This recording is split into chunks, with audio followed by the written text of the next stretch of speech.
नमस्कार दोस्तों, हमारे YouTube चैनल पर एक बार फिर आपका स्वागत है। आज हम बात करेंगे एमपीटेट वर्ग 3 चयन परीक्षा 2025 की 12 तारीख के दोनों शिफ्टों में पूछे गए प्रश्नों के बारे में। आज कौन कौन से टॉपिक से क्वेश्चन देखने मिले हैं, इन सब के बारे में एक एक करके हम बात करेंगे। सबसे पहला प्रश्न आज पूछा गया था, फलों को पकाने वाली गैस कौन सी है? एसिटिलीन। तो यहाँ पर गैसों पर लगातार क्वेश्चन आपके पूछे जा रहे हैं। दिशा बताने के लिए किस चीज़ का प्रयोग किया जाता है? एक क्वेश्चन ये भी आपका पूछा गया था, कंपास का। अगले प्रश्न पर आते हैं। अगला प्रश्न पूछा गया था, आपातकाल में कौन सा अधिकार समाप्त नहीं होता है? तो जीवन की सुरक्षा और व्यक्तिगत स्वतंत्रता का अधिकार अनुच्छेद 21 और अपराधों के लिए दोष सिद्धि के विरुद्ध संरक्षण अनुच्छेद 20 जैसे अधिकार समाप्त नहीं होते हैं। अब इन दोनों में से कौन सा ऑप्शन में आपको दिया गया था, वो आपको आंसर टिक करना था। अगला क्वेश्चन गोरिल्ला युद्ध को लेकर पूछा गया था। गोरिल्ला युद्ध आपका क्या होता है? भारत में गोरिल्ला युद्ध नीति का सर्वप्रथम प्रयोग करने का श्रेय छत्रपति शिवाजी महाराज को दिया जाता है। गोरिल्ला युद्ध एक प्रकार की अपरंपरागत लड़ाई है जिसमें अनियमित सेनाएं जैसे विद्रोही या फिर छापामार एक बड़ी और अधिक शक्तिशाली सेना के खिलाफ गोरिल्ला रणनीति का प्रयोग करती है। तो इस पर क्वेश्चन आपका पूछा गया था।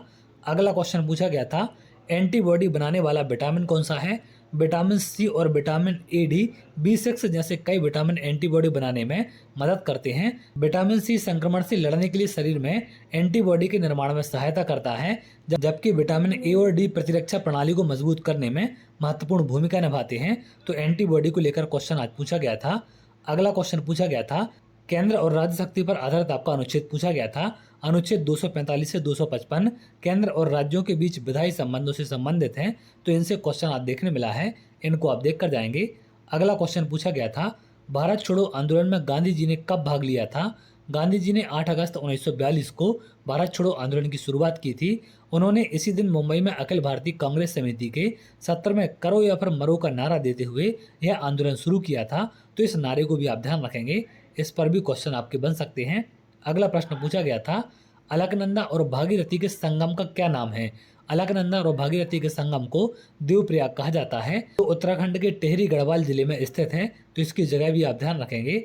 अगला प्रश्न पूछा गया था, मौसम संबंधी घटनाएं किस मंडल में होती हैं? मौसम संबंधी घटनाएं क्षोभ मंडल में होती हैं, जो पृथ्वी के वायुमंडल के सबसे निचली परत है। तो यहाँ पर वायुमंडलीय परतों को लेकर क्वेश्चन भी आपके पूछे जा रहे हैं। एसपीडीएफ में डी का आकार क्या होता है? एसपीडीएफ में डी ऑर्बिटल का आकार दोहरे डंबल जैसा होता है। तो ये क्वेश्चन आज पूछा गया था। अगला प्रश्न यहाँ पर अवतल लेंस से पूछा गया था, प्रतिबिंब समान कब बनेगा, ऐसा कुछ करके क्वेश्चन था। एग्जैक्ट क्वेश्चन नहीं मिल पाया है। हड़प्पा सभ्यता से एक क्वेश्चन पूछा गया था शहर को लेकर कि ये शहर किसके किनारे है, ऐसा कुछ करके क्वेश्चन पूछा गया था। फ्लेमिंग के दाएं हाथ के नियम पर क्वेश्चन आपका पूछा गया था। इसमें डायरेक्ट क्वेश्चन नहीं पूछे जा रहे हैं, थोड़े बहुत घुमा फिराकर क्वेश्चन यहाँ पर दिए जा रहे हैं। एओ ह्यूम को लेकर भी क्वेश्चन आज देखने मिला है, तो इनको भी आप देख कर जाएंगे।